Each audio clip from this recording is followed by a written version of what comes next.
Nous sommes tout près de l'étang derrière l'église. Le prêtre a démarré une production de poissons où il est interdit de pêcher. Parfois, il ouvre la barrière et il laisse s'échapper quelques poissons qu'on peut ensuite récupérer dans la rivière. On avait entendu parler d'un deuxième bassin, plus loin dans la forêt, où les poissons se reproduisent. J'ai pris la décision, malgré le stress et l'adrénaline, de faire quelque chose d'illégal pour une fois. On a longé le ruisseau et pêché en chemin.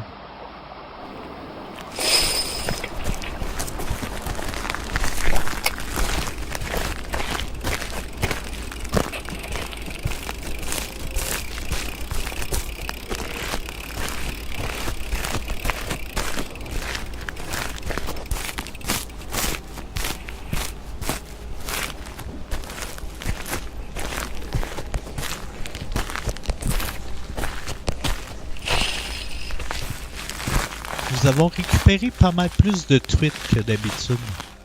Mon seau était presque plein avant même d'arriver dans le bassin. J'ai pris mon seau et je l'ai déposé au sol, le temps d'attacher mes souliers. C'est à ce moment que j'ai entendu ce son venant des profondeurs du boisé.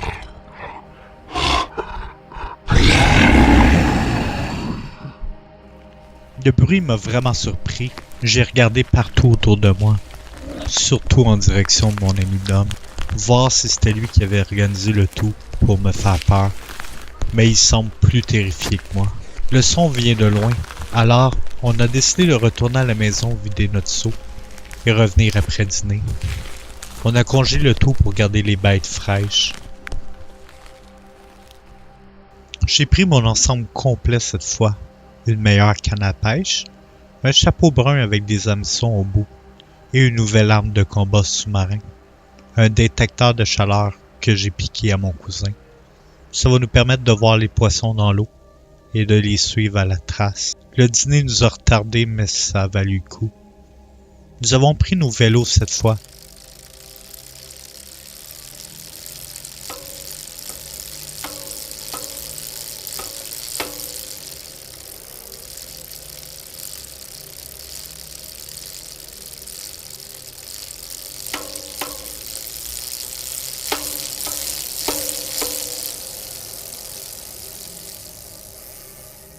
Nous sommes arrivés un petit peu plus loin sur un petit pont vert vraiment joli. La vue était vraiment magnifique et on en a profité pour pêcher un peu. Nous avons rempli mon seau et continué notre route vers le fameux bassin.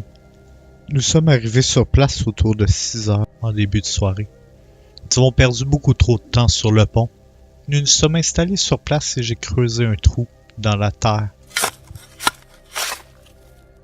Et je l'ai rempli d'eau pour permettre aux poissons capturés de survivre un peu plus longtemps dans un endroit plus confortable qu'un seau en métal. On s'installe ensuite sur des bûches de bois pour manger le lunch que ma mère nous a préparé. On en a profité pour faire beaucoup trop de bruit. Avec le recul, je le regrette profondément. J'ai ensuite, après le lunch, commencé à tester mon détecteur de chaleur, celui que j'ai piqué à mon cousin Sam. Il est médecin. Vous voyez qui c'est? L'épisode 3 et 4 de la chaîne YouTube? Enfin bref, j'ai pris l'appareil et il semblait bien fonctionner. Je l'ai pointé dans l'eau et j'ai découvert des zones plus chaudes que d'autres dans le bassin. Encore ces bruits.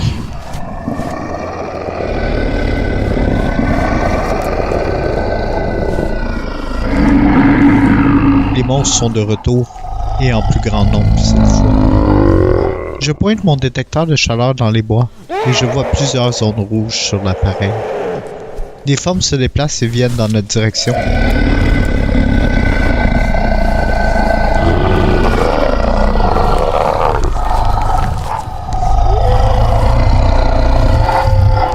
Je fais un tour complet de la zone et je vois que nous sommes encerclés par ces créatures. Je demande à Dominique de m'aider à ramasser les poissons. Il n'arrive plus à bouger. Il est debout et fixe le bois, amorphe. J'ai vu qu'il tremble même. Il se retourne vers moi et j'ai vu qu'il s'est pissé dessus. J'ai ramassé le camp en vitesse seul, surtout les poissons. Je voulais vraiment pas qu'ils meurent inutilement dans le trou. Je regarde de nouveau autour de moi et cette fois, Les monstres sont presque à portée. Nous devons vraiment partir. Je suis parti avec l'équipement. J'ai couru dans les bois en longeant le ruisseau et en évitant les spots rouges. Les monstres nous suivent. J'entends leurs cris tout autour. Nous refaisons le chemin inverse pour sortir de la forêt. Mais il commence déjà à faire noir et on n'a jamais marché sur ce chemin en soirée. On a couru environ 15 minutes jusqu'à ce que Dom, qui est moins en forme que moi, s'écrase sur une roche et tombe. Je voulais vraiment pas arrêter. Mais après quelques mètres, j'ai rebroussé le chemin et retourné vers mon ami qui pleurait. Je le relève, l'inspecte et mis à part la boue, je vois aucune blessure apparente sur lui. Je prends mon appareil et je regarde autour. Je vois encore des formes dans la nuit. Je comprends maintenant les avertissements de mes parents de ne jamais aller dans ces bois maudits.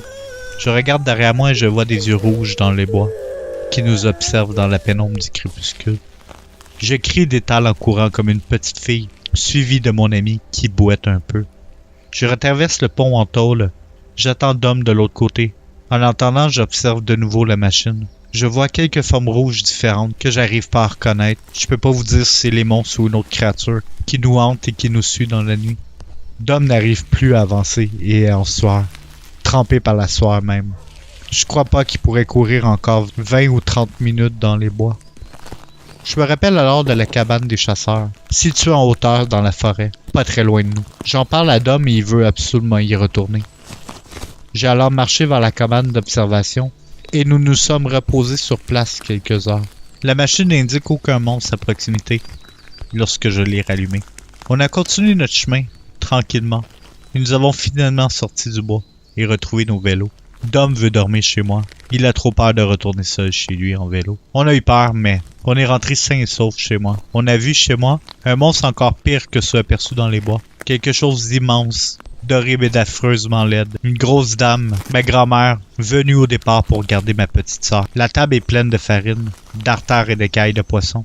J'ai paniqué, crié, pleuré même. J'ai détruit une partie du mur près de l'entrée. Je cours vers le congélateur. J'ai découvert la pire chose que j'ai vue de ma vie, même après 30 ans. Un congélateur vidé de tout poisson. Ces poissons qu'on a pêchés tout l'été et qu'on gardait pour faire un festin avant le retour à l'école. 39 truites détruites et consommées par ma grand-mère. Je comprends maintenant que quand nous sommes arrivés, elle nous a mentionné qu'elle avait plus faim. Je comprends mieux maintenant. Je me console en disant que cette fois, je connais un meilleur emplacement et que je serai prêt à y laisser ma peau pour récupérer mes prises.